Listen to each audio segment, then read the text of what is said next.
obrigado, Senhor, porque eu sei daquilo que o Senhor tem para compartilhar hoje.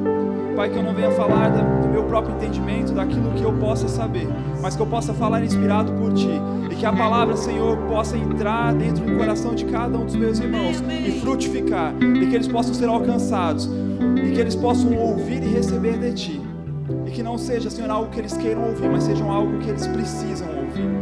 Em nome de Jesus, Pai, nós somos gratos pela Tua bondade, nós somos gratos pela Tua graça que nos alcançou. Obrigado, Senhor, porque o Senhor nos amou quando nós não valíamos nada. O Senhor se entregou e fez algo maravilhoso por nós quando nós não valíamos nada. Mas agora nós temos uma posição em justiça, nós temos uma posição de santos, de justificados em Ti, e nós assumimos essa posição, nós assumimos a posição de filhos, Pai, e nós o adoramos e bendizemos. Aleluia, aleluia, aleluia. Glória a Deus. Boa noite, irmãos. Pode sentar, por favor. Aleluia, aleluia. Todo tempo. Aleluia. Essa canção, sabe, irmãos, ela, se você prestar atenção na letra dela, tem algo, sabe, inspirador ali de Deus. É uma música realmente de entrega, de uma adoração, sabe, por algo que Deus é, não por algo que Deus fez. Deus é bom. Deus é bondade. Ele não fez um ato de bondade, Ele não fez um ato de misericórdia ou de amor. Ele é amor. Amém? Aleluia. E hoje eu vou falar um pouco sobre, talvez, para mim, a pessoa que mais inspira, que é Jesus, obviamente. E se eu pudesse dar um título para essa mensagem, seria Jesus, aquele que era, que é e que há de vir. Amém? Abra sua Bíblia, por favor, comigo em João, no capítulo 1. João, capítulo 1. Eu vou ler hoje uma versão um pouco diferente, que é a King James, tá bem? Eu gosto um pouco mais dessa versão, então vou nesta, mas não é tão diferente da que vocês normalmente usam, amém? Glória a Deus. Todos acharam? João, capítulo 1. Diz assim: No princípio era a palavra, e a palavra estava com Deus, e a palavra era Deus. Ele, a palavra, estava no princípio com Deus. Todas as coisas foram feitas através dele, e sem ele nada do que existe teria sido feito. Nele estava a vida, e a vida era a luz dos homens. E a luz resplandece nas trevas, mas as trevas não a venceram. Amém? Até o capítulo 5. Agora vamos pular para o versículo 9. Diz assim: A palavra é a luz verdadeira que, vindo ao mundo, ilumina toda a humanidade. Aquele que é a palavra estava no mundo, e o mundo foi feito através dele. Mas o mundo não o reconheceu. Ele veio para o que era seu, mas os seus não receberam. Mas a todos quanto o receberam, Deus deu-lhes o direito de se tornarem filhos de Deus. Ou seja, aos que crerem no seu nome, aos quais não nasceram do sangue, nem da vontade da carne, nem da vontade do homem, mas de Deus. E a palavra se fez carne e habitou entre nós. Vimos a sua glória, glória como a do unigênito do Pai, cheio de graça e verdade. Amém? Esse primeiro capítulo aqui, ele está dizendo sobre Jesus, amém? Quando ele fala, no princípio era a palavra, ou era o verbo, era o próprio Jesus. Tudo que nós temos, o nosso universo, tudo aquilo que foi criado, foi feito por ele, por intermédio dele, através dele, amém? E quando nós olhamos para Jesus, nós conseguimos reconhecer quem ele era. A Bíblia aqui está dizendo para a gente, até o versículo 15, que ele era o unigênito do Pai. Ou seja, até esse momento ele era o único Filho de Deus. Amém? Ele tinha uma importância, se não uma das mais importantes dentro da Trindade, ele era uma das pessoas mais importantes. Tudo o que nós vemos, tudo aquilo que nós podemos tocar, onde nós podemos andar, o ar que nós respiramos, tudo foi criado por ele, e pelo intermédio dele. Amém? E mais para frente nós vamos ver de quem ele é. Amém? Estamos falando ainda de quem ele era. E quando nós olhamos para o Éden, quando nós olhamos para a origem do homem, quando Deus criou o homem, né, ou seja, o ser humano, o homem e a mulher, Deus o criou à sua imagem e semelhança, ou seja, nós fomos criados a esta semelhança. Nós fomos criados a uma semelhança realmente esplendorosa, cheia de glória, em santidade, em paz. Mas o homem caiu em pecado. Como nós conhecemos a história de Adão e Eva, eles pecaram, né, comeram do fruto que não era lhe permitido, e a partir daquele momento o pecado entrou ao mundo. E eu costumo dizer que ali houve um marco muito importante, porque nós saímos de uma condição onde nós tínhamos plena suficiência, pleno poder, nós tínhamos abundância em tudo para viver uma vida miserável, em todos os sentidos. Né? Se você vai estudar um pouco lá Gênesis, você vai ver que as mulheres começaram a ter dores de parto, que até então não tinham. Os homens tiveram que trabalhar para, através do seu suor, receber algo, receberam, obviamente, o seu salário, receber a sua recompensa por aquilo.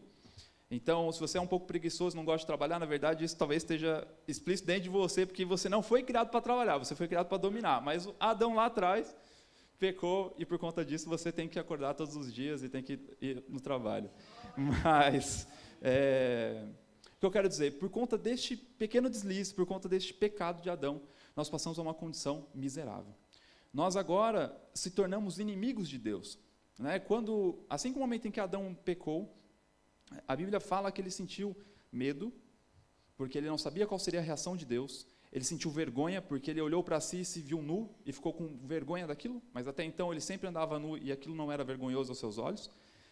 E mais do que isso, Deus não encontrou mais ele perdeu a comunhão com Deus. E esse é o ponto-chave.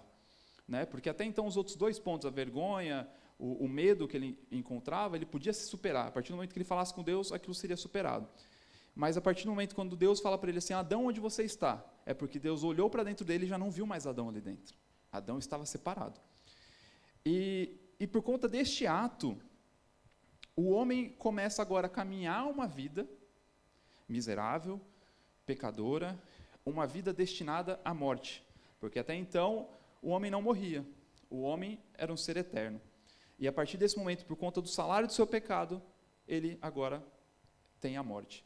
E com isso entra-se as doenças, com isso entra-se os problemas, as tormentas e tudo aquilo que nós sentimos. Sabemos que o mundo tem dores, ruínas, a maldade, certo?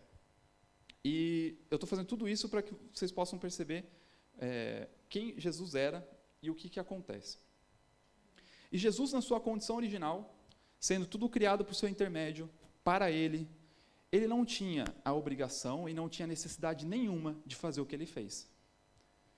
Porque ele já estava numa condição extremamente confortável. Ele tinha o resplendor da sua glória, tudo era feito por ele, por intermédio dele, para ele. E ele não tinha necessidade, em nenhum momento, de fazer o que ele fez, de ter se entregado por nós. Mas a Bíblia, ela fala, e essa canção, fiz questão da gente cantar ela antes, porque ela fala que a sua bondade, né, ou seja, a versão original em inglês fala, a sua bondade corre atrás de mim, ou depois de mim. E isso faz sentido, porque quando eu leio em Gênesis, assim como o homem pecou e foi separado de Deus, um dos primeiros versos que nós vamos encontrar lá é sobre a promessa de que algo viria para que o homem novamente pudesse reconectar a Deus.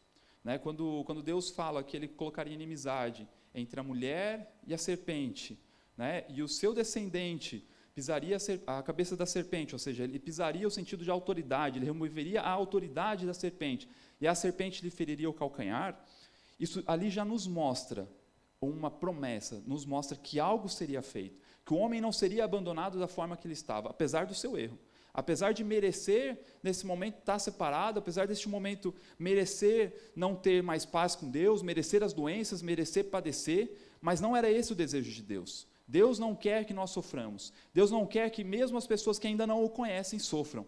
Para isso ele mandou o seu filho. Amém? E nesse versículo, se você quiser ler depois lá em Gênesis no capítulo 3, se eu não me engano, fala sobre isso. Ele fala que a serpente lhe feriria o calcanhar.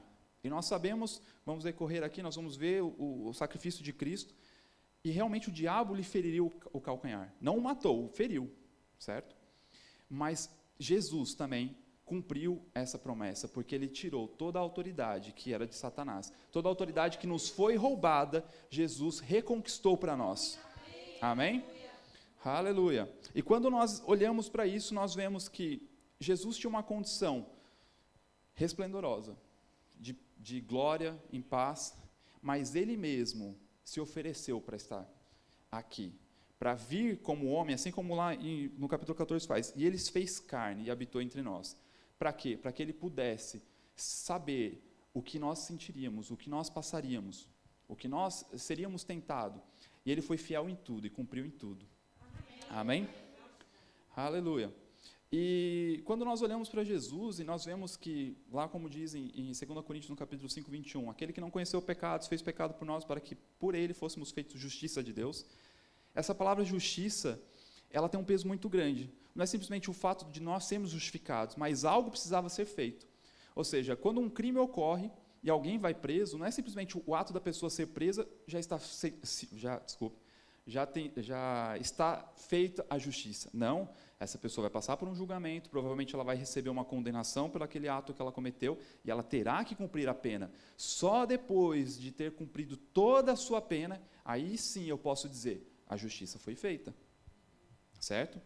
E dessa forma, quando nós vemos que Cristo, ele não tinha nenhum pecado, ele não errou em nada, contrariamente do que Adão e contrariamente do que eu e você, na nossa vida normal, que nós erramos, se bobear, quase sempre, né? Nós sabemos que uma vez que nós somos salvos e religados a Deus, isso não é mais uma prática nossa, mas isso pode acontecer, mas Jesus, nem nesses pequenos deslizes, ele errou. Ele foi encontrado perfeito em tudo.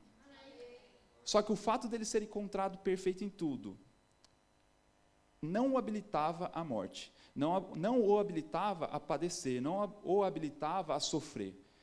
Mas ele optou levar sobre si todos os nossos pecados, todas as nossas enfermidades, levar essa condição miserável que nós vivíamos, para que nós pudéssemos, por ele, viver uma condição em santidade, uma condição religadas em Deus, religadas a Deus e vivendo a sua plenitude.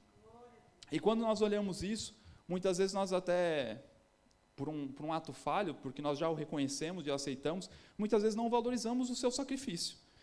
Muitas vezes não lembramos, até o Gui hoje de manhã ele comentou um pouco sobre isso, sobre as dores de Cristo, né? Ou seja, ele falou sobre o filme A Paixão de Cristo, se eu não me engano, e com certeza eu acredito que foi muito pior do que no filme. E o filme já é bem impactante, assim, para uma visão natural de que alguém passaria por aquilo. Mas aquela condição não era para Jesus, era para nós, né? E só um ponto que a gente precisa fechar nesse tema é que muitas vezes quando nós falamos que Jesus levou sobre si todos os nossos pecados, nós temos o entendimento que talvez ele tenha pecado, né? No fato dele ter levado os pecados. Não, mas em nenhum momento ele pecou. Amém? A Bíblia ela fala que maldito era aquele que fosse pendurado em um madeiro. E como ele optou e deixou ser crucificado em um madeiro, isso o tornou maldito. Ou seja, ele recebeu uma maldição sobre si, por conta disso ele pôde então levar todos os pecados da humanidade. Mas em nenhum momento ele pecou, ele cometeu um pecado para que ele pudesse receber. É este ato de ter sido crucificado é que o habilitou a receber os pecados. Amém. Certo? E esse alto preço teve um custo alto. Se você abrir lá em 1 Pedro, no capítulo 1, 1 Pedro 1, 18.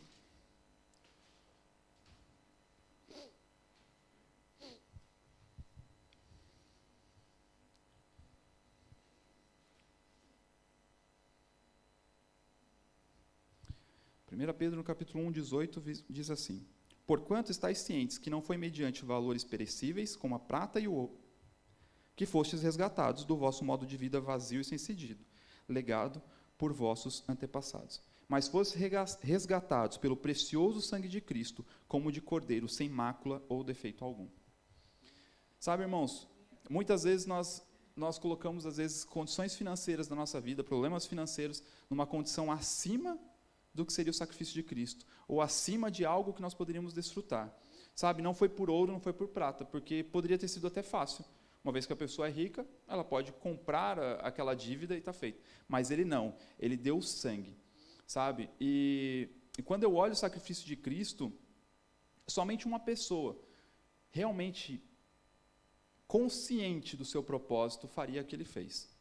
Porque em condições naturais e humanas, no começo, por exemplo, quando ele fosse julgado, depois quando ele pegasse talvez a cruz e começasse a carregar pelo caminho que ele ia ter que perseguir, que ele teria que percorrer, talvez ali ainda seria algo, não, tudo bem, eu sei, mas se ele não tivesse consciência do seu propósito, conforme as dores fossem aumentando, conforme as chicotadas lhe fossem sendo lhe dadas, com certeza ele já teria falado assim, não, chega, para mim isso aqui já é mais do que suficiente.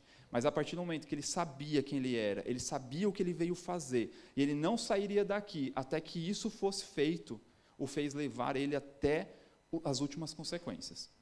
Sabe? E isso nos mostra o amor de Deus para conosco, porque Deus ofereceu o seu Filho, ofereceu ele como um sacrifício verdadeiro, vivo, santo, um único sacrifício, para que ele próprio recebesse a justiça daquele ato, para que isso subisse a ele como uma oferta agradável, sabe?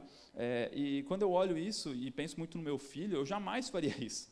E eu já falei sobre isso, mesmo se você fosse uma pessoa boa, eu jamais daria a vida do meu filho pela sua vida. E, ok, somos amigos ainda, mas são coisas que, mesmo eu sendo bom, mesmo eu achando que você talvez até merecesse, mas eu não daria isso. Mas Deus fez, quando nós não valíamos nada. É como se você estivesse andando na rua, alguém te assaltasse ou alguém fizesse um mal a ti, e ainda assim você fosse extremamente bondoso com essa pessoa, a dar o seu filho para essa pessoa.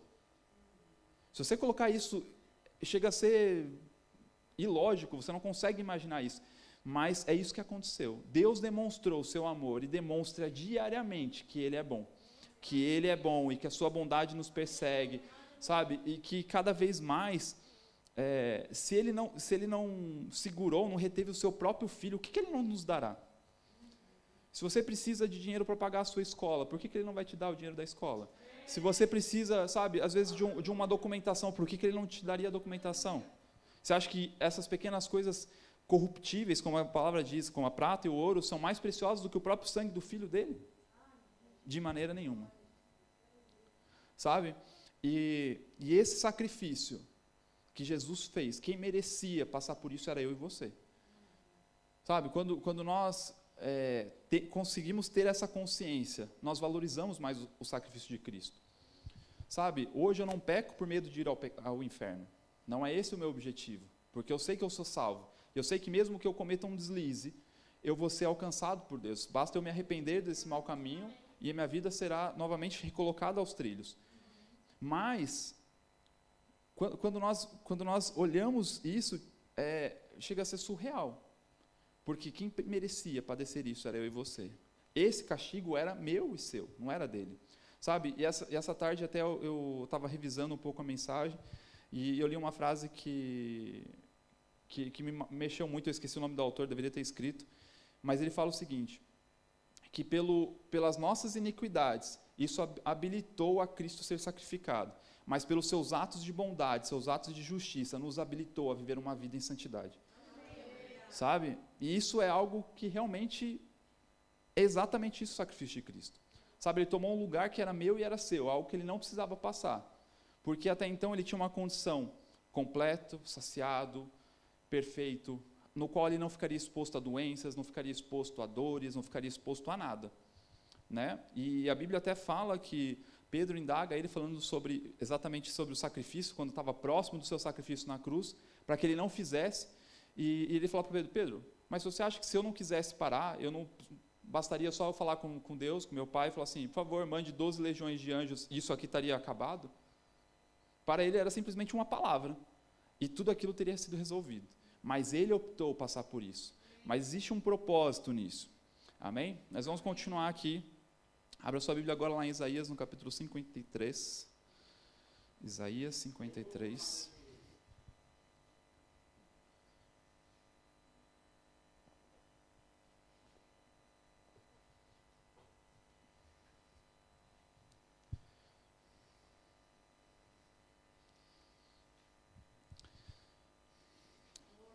Amém. Eu vou ler, tem um pouco texto hoje, mas eu creio que quando nós estamos falando sobre a palavra de Deus, nós somos alcançados e ricamente alimentados por ela. Amém? Isaías 53 diz assim, ora, quem creu em nossa pregação e a quem foi revelado o braço de Jeová? Ele cresceu diante dele como um broto tenro e como uma raiz saída de uma terra árida e estéril. Ele não aparentava qualquer formosura ou majestade que pudesse atrair os seres humanos. Nada havia em seu aspecto físico pelo que pudéssemos ser cativados. Pelo contrário, foi desprezado e rejeitado pelos homens. Viveu como um homem de dores. Experienciou todo o sofrimento. Caminhou como alguém de quem os seus semelhantes escondem o rosto. Foi menosprezado. E nós não demos à sua pessoa importância alguma. E, no entanto, suas dores eram as nossas próprias enfermidades, que ele carregava em seu ser. Sobre o seu corpo levou todas as nossas doenças. Contudo, nós o julgamos culpados e castigados por Deus, pela mão de Deus ferido e torturado. Mas, de fato, ele foi transpassado por causa das nossas próprias culpas e transgressões. Foi esmagado por conta das nossas iniquidades. O castigo que nos proporcionou a paz caiu todo sobre ele, e mediante suas feridas nós fomos sarados. E verdade, todos nós, tal como ovelhas perdidas, andamos errantes. Cada um ser humano tomou o seu próprio caminho, e Yahvé fez cair sobre ele a iniquidade de todos nós. Ele foi maltratado, humilhado, torturado, contudo não abriu a sua boca. Agiu como um cordeiro levado ao matadouro, como uma ovelha que permanece muda na presença dos seus tosqueadores. Ele não expressou nenhuma palavra. Por intermédio do julgamento, tirano ele foi preso. E quem pôde falar dos seus descendentes? Pois ele foi ceifado da terra dos viventes, por causa dos erros do meu povo, ele foi golpeado. Deram-lhe uma sepultura com os ímpios, e ficou com o rico na sua morte, embora jamais tivesse cometido injustiça, nem houvesse qualquer engano ou inverdade em sua boca.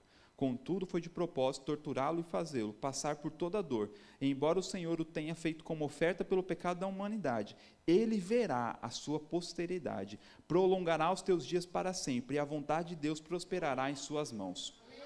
Amém? Sabe? E nesse texto aqui tem um versículo aqui que me chamou bastante a atenção, saltou os olhos, que é o versículo 9, que fala assim: deram-lhe uma sepultura com os ímpios, e ficou com o rico na sua morte, embora jamais tivesse cometido injustiça, nem houvesse qualquer engano ou inverdade na sua boca. Ou seja, ele está falando que ele ficou numa sepultura com os ímpios e ficou com o rico na sua morte, mesmo ele não tendo cometido injustiça, ou mesmo ele não merecendo estar lá. E quando eu vi essa palavra rico, eu fui pesquisar um pouco sobre isso, e essa palavra rico, por acaso, é a mesma palavra que se refere à parábola entre Lázaro e o rico. Ou seja, nesse texto, ele está dizendo o seguinte, que Jesus, quando ele faleceu, ele foi para o mesmo lugar que o rico. E onde o rico estava? Quando nós vemos a parábola entre Lázaro e o rico era quem estava, obviamente, no Hades, né? E o Hades ele tem duas separações, porque até antes de Cristo as pessoas não iriam direto para o céu, porque era necessário uma remissão de seus pecados, não simplesmente uma cobertura, que era feito pela velha aliança. E existiam como se fossem duas partes dentro deste espaço, né? Ou seja, o Hades era um espaço só, e dentro dessa parte teria o seio de Abraão, que era onde as pessoas que cumpriram a lei, ou que foram... seus pecados foram cobertos por Deus, ou seja, pessoas que realmente cumpriram aquilo que Deus tinha ordenado, elas estavam à espera de que chegasse o momento da sua redenção, que viesse aquele a qual a lei estava prevendo ou prometendo, para que eles pudessem, aí sim, sair daquela condição onde eles estavam e ir para o céu. Amém?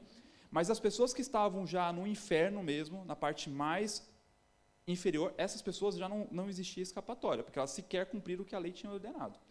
Ok?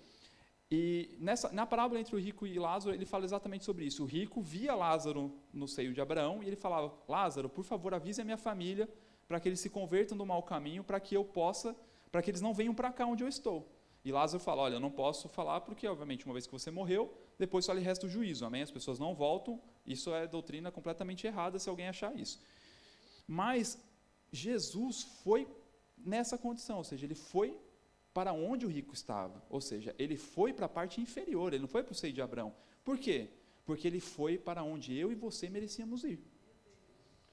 E quando nós olhamos, por exemplo, em Salmos 22, abra sua Bíblia lá em Salmos 22 comigo, por favor, que é um salmo inspirado, Davi escreve esse salmo inspirado, e até o título fala o Salmo da Cruz, o Salmo Messiânico, e diz assim, Salmo 22, meu Deus, por que me desamparastes? Esse texto, por acaso, nos lembra algo, não nos lembra? Quando nós olhamos para Jesus, e ele está crucificado no madeiro, quando lhe oferecem a estofa com o vinagre, né? Ou seja, o seu último ato de humilhação, porque ele estava com sede, ele toma aquele vinagre, ele diz, está consumado. E aí o que ele fala é exatamente isso, Deus meu, por que me abandonaste? Né? Ou seja, por que está tão distante de mim? Esse texto, quando ele anuncia aquilo na cruz, era para que as pessoas que estivessem lá percebessem que ele era o Messias, certo? E naquele momento, é o momento onde ele realmente experimenta algo que ele jamais tinha experimentado em toda a sua existência, nem antes do seu nascimento, nem durante o tempo na sua passagem aqui na Terra, que foi o quê? O seu distanciamento com Deus. Ele jamais ficou distante de Deus. E esse texto fala exatamente sobre isso. Por que me desamparastes? E aqui ele vai começar a falar sobre os tormentos em que Jesus passou. Porque estás tão distante de salvar-me, tão longe dos meus gritos de aflição? Deus meu, eu clamo de dia, mas não respondes. Durante a noite não recebo descanso. Tu, contudo, és santo, és rei e louvor de Israel. Mesmo ele padecendo, sofrendo aqui, ele ainda continua exaltando o nome de Deus. Em nenhum momento ele é encontrado falho. Nossos antepassados confiaram em ti, tiveram fé em ti e os livraste. Clamaram a ti e foram libertos. Em ti creram e não desapontaram. Quanto a mim, sou verme e não mais um homem, motivo de zombaria do povo, humilhado e desprezado pela humanidade. Ridicularizaram-me com todos os que me veem, balançando a cabeça e gesticulando, lançam insultos contra mim, dizendo: volte-se para o Senhor, que Ele o livre, salve-o, se é que lhe quer bem. Apesar de tudo, foste tu quem me tiraste do ventre e preserveraste-me junto ao seio da minha mãe. Desde o meu nascimento fui consagrado a ti, desde o ventre da minha mãe. E ele vai falando aqui sobre seus tormentos. Muitos bois selvagens me rodeiam, como touros poderosos de Bazã me cercam, rugem como os leões ferozes e escancaram a boca contra mim. Eu derramo-me como água e os meus ossos todos se desconjuntam. Meu coração como a cera se derrete dentro de mim. Meu vigor secou como o caco do barro. Ele vai mostrando o que ele realmente sofreu. Aqui são exemplos de algo que ele realmente passou. Porque era necessário que ele passasse por isso. Porque era isso que nós merecíamos.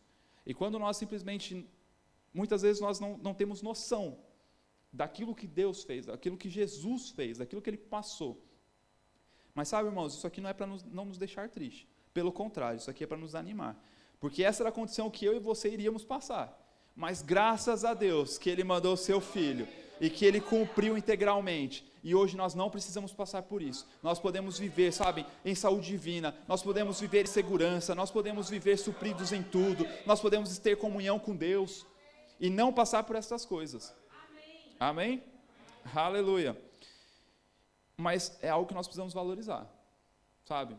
Quando nós tivermos esta consciência do que ele fez e daquilo que nos era proposto, quando surgir a tentação, quando surgir a oferta do pecado, não nos será nem um pouco prazeroso ou não nos chamará atenção, porque nós sabemos que alguém pagou um alto preço para que nós pudéssemos ter hoje uma condição de justos, de santos. Amém? Aleluia. Abra comigo lá, por favor, a sua Bíblia em Colossenses, no capítulo 2. Estamos andando bastante na Bíblia hoje.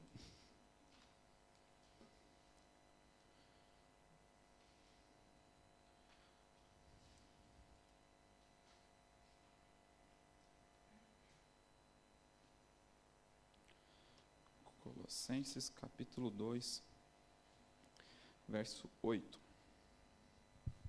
em diante. Amém? Diz assim: tende muito cuidado para que ninguém vos escravize a vãs e enganosas filosofias, que se baseiam nas tradições humanas e na falsa religiosidade deste mundo, e não em Cristo. Pois somente em Cristo habita corporalmente toda a plenitude de Deus, assim como em Cristo estáis aperfeiçoados. Ele é o cabeça de todo poder e autoridade. Nele também fostes circuncidados, não por intermédio de mãos humanas, mas com a circuncisão feita por Cristo, que é o despojar da carne pecaminosa. Isso aconteceu quando fostes sepultados com ele no batismo, e com ele fostes ressuscitados, mediante a fé no poder de Deus, que o ressuscitou de dentre os mortos. E a vós outros que estáveis mortos pelas vossas transgressões e pela incircuncisão da vossa carne, vos deu vida juntamente com ele, perdoando todos os nossos pecados, e cancelou a escrita de dívida que consistia em ordenanças e que nos era contrária. Ele a removeu completamente, pregando-a na cruz. E o 15, e despojando as autoridades e poderes malignos, fez deles um espetáculo público, triunfando sobre todos eles na cruz. Amém. Aleluia. Sabe, esse versículo 15 aqui, eu fico sempre imaginando essa cena. Porque quando eu vejo lá no capítulo 22, no Salmos 22, né, capítulo Salmos 22, quando eu vejo lá o sacrifício que ele estava passando, os cães o cercando, sabe, ele estava no inferno, porque ele levou todos os pecados da humanidade, ou seja, os pecados que eram meus, que me condenariam para lá. E eu fico imaginando o próprio Satanás, sabe, rindo dele, xingando, fazendo dele uma humilhação pública, sabe, talvez arrastando ele por todos os lugares, falando o seguinte: olha aqui, ó, esse aqui era para ser enviado, esse aqui era o Messias de vocês, talvez até tentando fazer afronta com os que estavam no seio de Abraão, Esse era o Messias de vocês? Era isso? Olha, eu venci, ele está aqui, sabe? Mas algo me diz, a Bíblia diz, no 15, e despojando as autoridades e poderes malignos, fez deles um espetáculo público. Essa palavra despojando é uma palavra no grego, que era uma palavra utilizada pelos exércitos, que o fato de despojar é quando, por exemplo, alguém cometia um crime dentro do exército, e essa pessoa ia ser expulsa do exército. E como que eles faziam essa expulsão das pessoas? Eles traziam todas as pessoas do exército para o pátio, digamos assim, trazia essa pessoa, colocava ela em um local público, onde todos conseguissem ver, e começava a tirar, por exemplo, se ele tinha medalha, se ele tinha título, começavam a tirar tudo, até não lhe restar nada, e a partir daquele momento ele era expulso. E foi isso que Jesus fez com o diabo. Sabe, no terceiro dia, o sangue de Jesus clamou por justiça, porque ele não foi encontrado falho em nada. E Deus falou, chega, deu. E a partir daquele momento, se a gente vai ver lá em Filipenses, lhe foi dado um nome que é acima de todo nome, que pelo nome de Jesus, todo joelho embaixo da terra, na terra, e acima da terra, no céu, se dobrarão, e toda língua confessará que Jesus é o Senhor.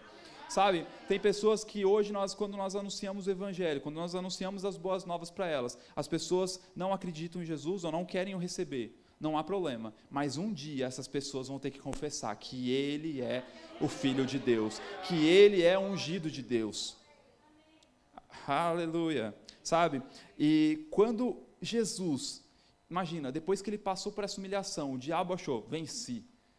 Vem então um ato de justiça e fala, está feito. A partir deste momento, você agora recebe um nome, acima de todos os nomes, sabe? E ele pega toda a autoridade que o diabo tinha, e não foi uma autoridade num terreno neutro, não foi aqui na terra, foi na casa do diabo, ou seja, no lugar onde ele teria o domínio dele, não foi onde ele roubou a autoridade do homem, foi na sua própria casa. E lá Jesus despojou todas as autoridades, todos os principados. Eu acredito que ele deva ter colocado em filas, assim. Ele começou talvez dos menores e deixou os maiores para o final, para deixar a humilhação mais completa ainda. E sabe, eu acredito que naquele momento foi algo, sabe, avassalador dentro do inferno. Eu acredito que, tipo assim, obviamente, os demônios devem ter ficado com ódio cada vez mais, e isso justifica até porque nós, quando aceitamos a Cristo, muitas vezes temos perseguições, ok? Isso até justifica, mas o que me dá mais paz e segurança é que ele pode perseguir, ele pode fazer o que ele quiser, mas nós estamos hoje numa posição assentadas com Cristo, uma posição de autoridade, onde ele está embaixo dos nossos pés, onde ele não tem mais autoridade nenhuma sobre as nossas vidas. Ele não pode colocar enfermidade em você, porque você agora não é mais propriedade dele. Ele não tem mais legalidade na sua vida. Ele não pode colocar miséria na sua vida. As coisas não podem faltar na sua vida, porque ele não domina mais você. Agora todo o poder e autoridade foi dado a Cristo, e Ele compartilhou conosco, porque nós agora estamos na mesma posição, uma posição, sabe, triunfante, uma posição de conquista, de vitória, e isso que nós precisamos, sabe, irmãos, cada vez mais nos desenvolver, cada vez mais aprimorar isso, porque todas as vezes que talvez venham pensamentos na sua mente contrário, que você está enfermo, que você está doente, que algo não tem solução na sua vida, que você está em falta, que não vai chegar suprimento, sabe, volte à palavra e veja qual é a sua posição hoje é de filho, a sua posição não é mais separado de Deus, sua posição hoje é filho, porque você foi justificado. O sacrifício de Jesus foi algo custoso, mas graças a Deus por isso, porque nós não podemos pagar de hipótese nenhuma aquilo que Ele fez, mas nós podemos desfrutar, e a melhor forma de nós honrarmos ao sacrifício de Cristo, é vivermos uma vida de acordo com aquilo que Ele tem para nós, é viver uma vida em saúde divina, é viver uma vida em prosperidade, é viver uma vida em santidade, é anunciar o Evangelho a todo tempo, o Evangelho que, sabe, irmãos, pregue arrependimento, que pregue realmente as pessoas abdicarem de uma vida de pecados, porque é isso que Ele fez, sabe, para as pessoas que talvez não tenham essa consciência, as pessoas que talvez ainda não receberam, pode ser algo custoso, deixar de pecar, deixar de fazer algo ruim, mas a partir do momento que nós nascemos de novo, que nós agora temos o DNA de Deus dentro de nós, que agora nós, quando Deus olha para nós, Ele vê o próprio Cristo, nós podemos andar sim aqui na terra, assim como Cristo, desfazendo as obras do diabo, vivendo uma vida em santidade, porque foi para isso que Ele nos chamou, para que nós pudéssemos já manifestar hoje as coisas no mundo vindouro. As coisas que nós só poderíamos ter direito lá, nós já podemos desfrutar hoje, e pelo braço da fé nós podemos adquirir aquilo que já é nosso por herança, que já é nosso por direito. O que Deus tinha para fazer, Ele já fez. Não espere que Jesus vai descer novamente do céu para dizer para você que você tenha que fazer algo. O que Ele tinha para fazer, Ele já fez. Agora é uma decisão minha e sua vivermos esta vida. Aleluia. Aleluia. Aleluia. Glória a Deus. Abra, por favor, agora comigo em Apocalipse, no capítulo 1, verso 5. Como diz nosso pastor, já estou indo para o fim, ainda tem mais meia hora.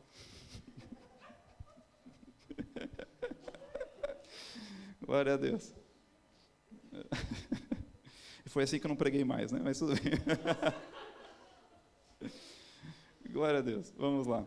Apocalipse é o último livro da Bíblia, se você está meio perdido aí, é o último livro da Bíblia, aí fica mais fácil. Diz assim, Apocalipse, para quem não sabe, é um dos livros que fala sobre escatologia, sobre algo que vai acontecer nos fins, amém? E tem vários textos aqui que já diz sobre o nosso tempo e tem coisas que ainda vão acontecer, amém? E no capítulo 1, a introdução é quando João está falando sobre a visão que ele teve, e aí no verso 5 em diante diz assim, e Jesus Cristo, que é a testemunha fiel, o primogênito dentre os mortos e soberano dos reis da terra, ele que nos ama e mediante seu sangue nos libertou de todos os nossos pecados, e nos constituiu rei e sacerdotes para servir a Deus, seu Pai. A ele, portanto, sejam glória e domínio pelos séculos do século. Amém. Eis que ele vem como as nuvens, e todo olho verá, até mesmo aqueles que o traspassaram, e todas as tribos da terra se lamentarão por causa dele. Certamente assim será. Eu sou o Alfa e o Ômega, declara o Senhor Deus, aquele que é, que era, que há de vir, o Todo-Poderoso. Sabe, irmãos, quando nós olhamos para Cristo, nós temos quem Ele era, ou seja, que Ele continua sendo, pelo qual todas as coisas foram criadas, tudo foi feito por Ele, para o seu intermédio. Nós vemos quem Cristo é, aquele ungido, sabe, o Filho de Deus, aquele que se entregou por mim e por você, aquele que, sabe, assumiu a nossa condição de pecado, para que nós pudéssemos hoje viver uma vida em santidade, para que nós pudéssemos hoje estarmos conectados a Deus. E além disso, Ele é a garantia que nós iremos para o céu, porque Ele está lá em corpo, alma e espírito, alma e corpo. Ele está completo, seu corpo foi glorificado, assim como o nosso também vai ser, sabe? E aqui Ele está dizendo que Ele vai voltar. E Ele vai voltar, não vai voltar da mesma forma como Ele veio e como nós lemos em Isaías 53, desprezado entre os homens, alguém que não o veria, alguém que não teria beleza. Pelo contrário, Ele virá nas nuvens, e todo olho verá e saberá que Ele é Cristo. Sabe, todo mundo vai saber e vai ter que reconhecer que Ele sempre foi o ungido, que Ele é o eleito, que Ele é o justo juiz, e que Ele veio agora para governar. Ele veio agora para assumir a sua posição realmente de governo, para implementar um governo, para vir aqui implementar o seu governo, o seu milênio, o que nós chamamos de mundo vindouro. Amém? Glória a Deus. E para a gente encerrar o louvor, se quiser subir, abra, por favor, Apocalipse 22. Aleluia.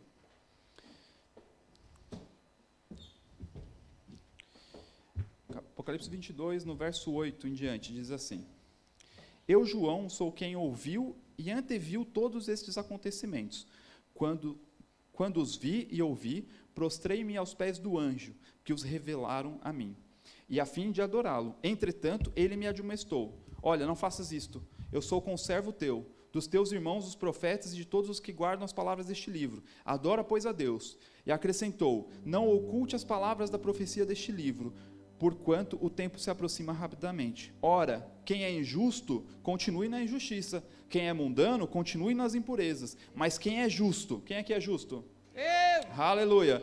Quem é justo, firme-se na prática da justiça. E quem é santo, continue a buscar a santificação. Eis que venho sem demora, e trago comigo o galardão que tenho para premiar a cada um segundo as suas obras. Eu sou o Alfa, o Ômega, o princípio, o primeiro, o derradeiro, o princípio e o fim. Bem-aventurados todos os que lavam suas roupas no sangue do Cordeiro, e assim ganham o direito à árvore da vida, e podem adentrar na cidade através dos seus portais. Aleluia. Sabe, eu não sei como está a sua vida até hoje. Eu não sei se você talvez está vivendo a condição de Adão, a condição miserável, a condição de doente, a condição separado de Deus, no qual você acha que você não tem direito a nada disso, que você não tem direito a uma vida boa, que você não tem direito a viver num lugar bom, a ter coisas boas, ou que você talvez não acha que você mereça o perdão de Deus por algo que você possa ter feito. Mas sabe, algo já foi feito. Jesus já veio, Ele já pagou um alto preço por você. E o nosso maior ato de gratidão a Jesus é erguer as nossas mãos e declarar com a nossa boca que nós o reconhecemos, que nós reconhecemos o teu sacrifício, reconhecemos aquilo que Ele fez. E simplesmente esse ato de falar nos habilita a sairmos de uma condição de inimigos para filhos. Aleluia. E a partir do momento em que você se torna filho, tudo isso que eu disse lhe é dado por direito. Você tem autoridade sobre o diabo, você tem autoridade sobre as enfermidades, você tem autoridade sobre o dinheiro, sobre doença, sobre tudo, porque foi lhe dado, não porque você merecia, mas porque alguém veio, padeceu, sofreu algo que nós merecíamos e nos deu algo que não merecíamos.